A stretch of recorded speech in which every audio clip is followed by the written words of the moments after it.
I'm a business management professional with 17 years of work experience, and I have been dealing with managers, CEOs, vice presidents, and I've spent a good deal of my time handling objections and managing businesses across 45 different countries. By profession, I'm a mechanical engineer, and I've traveled to various markets to 34 different markets, 34 different countries, and I have recently achieved my doctorate in business management. Communication is the key to living, and if mastered, it could actually be the key to your success. Now, there are various books on communication styles, and every single book has value to offer. Now, most of them are essential principles, right? Many presenters, students, and professionals, though, fail to understand that communications is all about engaging with the audience. Now, for example, it does not matter if you're discussing a project with your friend. For those who are doing engineering on this forum right now, you have assignments, you've got submissions, and you discuss projects with your friends, okay? But if you fail to put your point across in your vivas, in your seminars, in your presentations, you will never be able to achieve your objective. Think about it for a moment. You could be a brilliant physicist in the world, right? But if you're not able to put your theories across effectively, your audience may have been lost in the first few minutes of your presentation. Ronald Reagan was one of the most popular presidents in the US history. And when someone asked him as to what is a secret of being a great communicator, of being a great speech person, you know what he said? He said that some critics told him he became a president because he was a good actor who knew how to give a good speech. And I don't blame him for that. I would probably say the same thing about Donald Trump too. Yeah? So, persuasiveness. These guys, all of them, because persuasive actors are very good in the field of persuasion, that's where we use the model of an actor to really understand when an actor starts looking at the script and acting it out, what does he use to be persuasive? Every one of us, if you look at it that way, is a social actor. We behave differently with different people. When you are actually with your roommate, the way you behave, the way you talk would be different than the way you would actually behave when you would be meeting your principal. When you meet your father, your behavior totally changes, right? We all are the same. We all are social actors. We behave and we put on our best behavior based on how the person in front of us is and what kind of a character he is in. Okay? So, persuasion is generally considered the hallmarks of a good communicator. So it could be theater for the actors, corporate, college, or home. We all are social actors. We adjust our behaviors. It could be Shah Rukh Khan trying to win the actress using his indomitable style in the movies. Or it could be Mark Zuckerberg presenting the concept of Facebook to a group of potential investors. Or, for all you know, it could be a young man trying to persuade his potential father-in-law as to why he is good for his daughter. Some of us might be in the same seat. You don't need to comment on that, okay? Yeah. So I was talking about how we generally are persuasive in one way or the other, and how a person or a student might actually try to persuade his potential father-in-law to prove that why he is actually good for his daughter. Or it could be someone from the engineering students, who tries to convince the examiner about the genuinity of his project in a viva, for example. We all are persuaders. Question is, how effective are we? How effective are we as persuaders, as negotiators? We negotiate every day. We persuade every day, right? But are we effective enough? Do we get the desired results? And if not, let's see how we can actually improve that. Let's try and understand persuasion from the perspective of a performance-based communication. Okay? Now, to be an effective persuader, we need to be mindful of what persuasion actually means. Traditional books have taught us that persuading someone is essentially convincing someone to your point of view. Okay? Which is fine and great. That's a great definition, and I really respect and like that. Now, look at it this way. Persuasion essentially is two components: objective, your objective, and your intention put together becomes a persuasion as a whole, right? When you want to persuade someone, You need to know what your objective is. You need to have a clear intention, sync them together, make them congruent, and voila, you'll be having an effective persuasion done. And I'm going to take you into the detail of that and how that really works. And this is unique. You won't really find this in a lot of books, okay? Now, it could be a customer service call. It could be you who is delivering a presentation. It could be you who's convincing your dad by going out with your friends, okay? Or it could be the corporate you running a team meeting or having dinner with the family. The success of a communication depends on those two things. First, you must identify the objective, something which you want or need from the audience. And second, you must choose an intention that will assist you in the pursuit of the objective. So, objective essentially in the simple words is what you want. An intention in simple words is how are you going to get it? Okay? What you want and how are you going to get it? Actors like Shahrukh Khan or Tiger Shroff know the magic of working the objective and intention together, and hence are able to achieve successful results. Now, good performance is possible when we project our true selves into a circumstance, into a situation, okay, and deliver a message with a specific intention. You have a certain message, you have a certain intention, you deliver the message with that intention in mind. Only then the objective gets achieved and you are able to persuade that particular person. For example, let me explain that to you. A salesperson who wants a sale to happen, right? He comes to me and he shows me a product and tells me, oh, sir, this is a great product and blah, blah, blah, and blah, blah, blah. And his objective is to make the sale. Now, there could be two scenarios.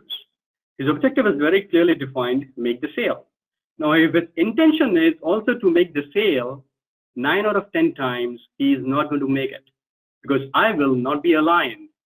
But if his intention was to satisfy my needs, to ensure that I have a need which needs to be fulfilled, and his product can actually do that, that's where 9 out of 10 times he'll be persuading me, he'll be successfully persuading me to really purchase the product from him. Make sense? If this is not making sense, just write it in the comment box. I'll be happy to repeat it, okay? This is very clear to understand. Objective and intention together help you become persuasive. Let me give you another example. A daughter, if there are daughters on this forum, I'm sure there are students who wants to go out with her friends to a shopping mall in Hyderabad, right? And she goes to her father. Okay, I have a request of could you repeat? I will. Let me give you this example, Abdullah, and I'll repeat this with an example. So you have this daughter who wants to go out with her friends to a shopping mall, and she wants to take permission from her father.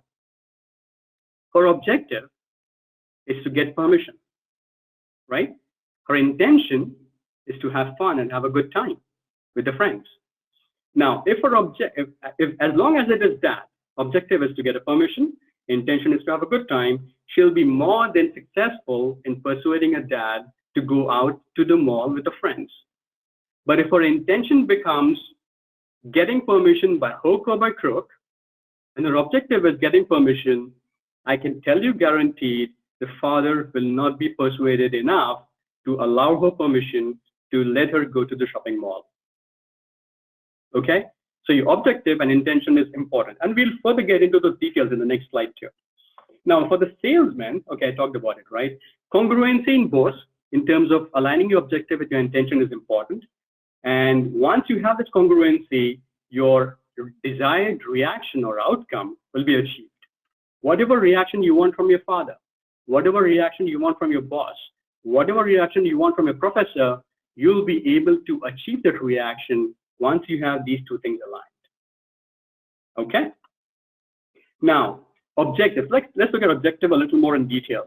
These three questions which are in front of you, I call them the holy trinity of objective, right? So the first question is, what do I want?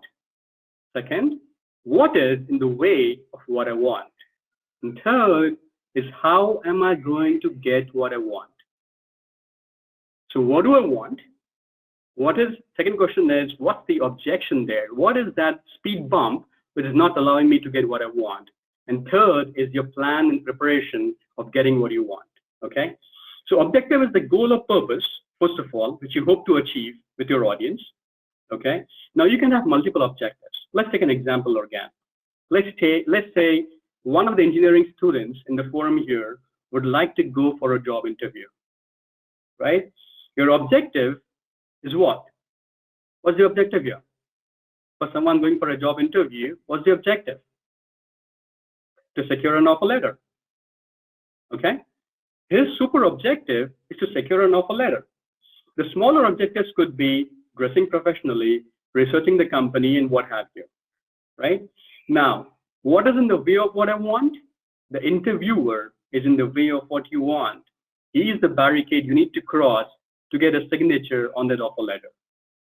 Right?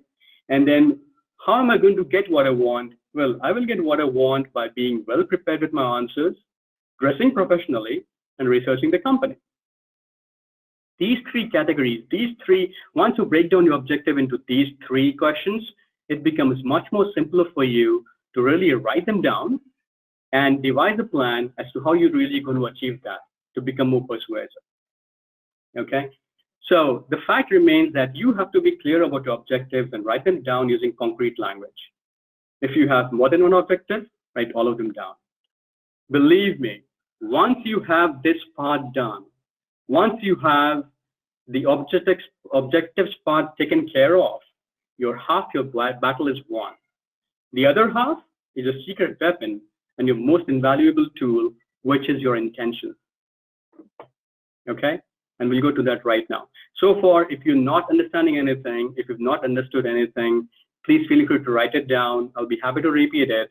If not, we'll move on. Okay? So this is half the battle won in terms of being persuasive.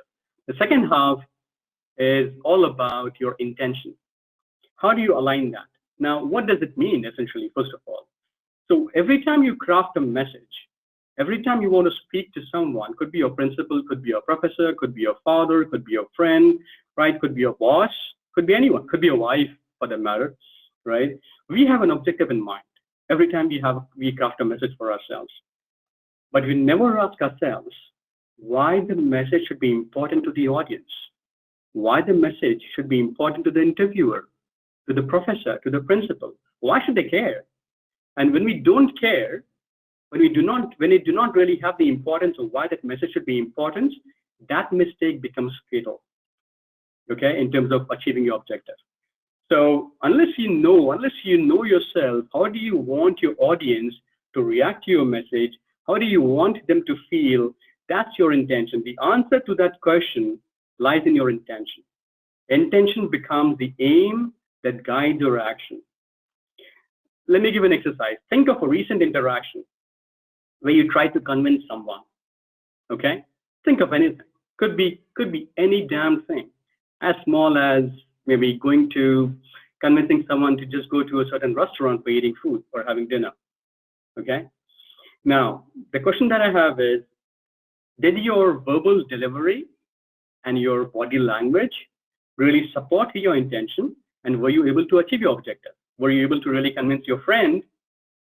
You could have been able to because you're very good at it, but I'm just talking it a little more scientifically because this could become bigger, right? And so were you able to achieve it? And if you did, how did that make you feel?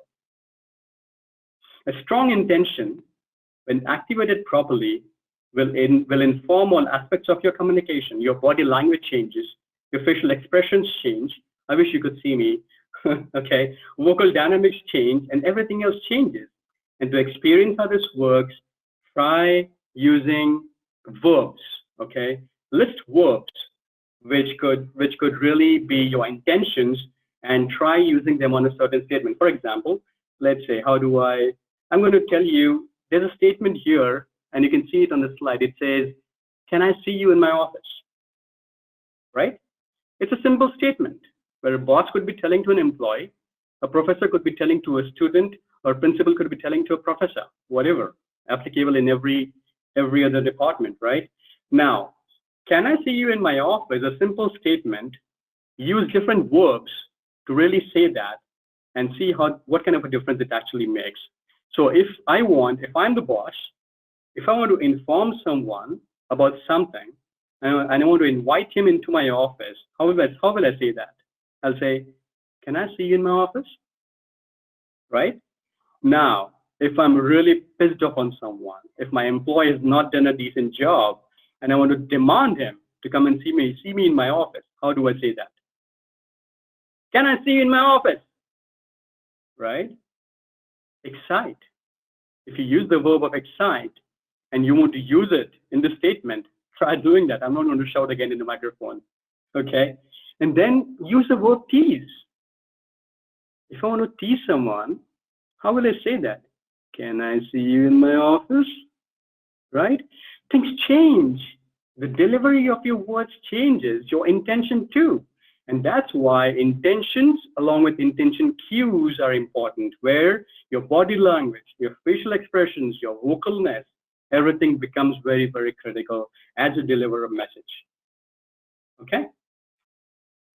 All good so far. I don't see any questions or comments where I need to repeat. So I'm assuming either everything is understood so far or nothing is understood. Okay, fine. So just to wrap up on this part, on the intention part, you need to pinpoint the intention. First of all, you need to decide how you want your audience to act upon your message, your objective. You need to pinpoint the intention to deliver the message efficiently. Finally, you must activate your intention cue, the vocal and physical expressions to ensure words and your delivery match up and the message achieves the desired result, essentially having congruence in whatever there is. Thank you, guys. It's nice that it's been understood very well.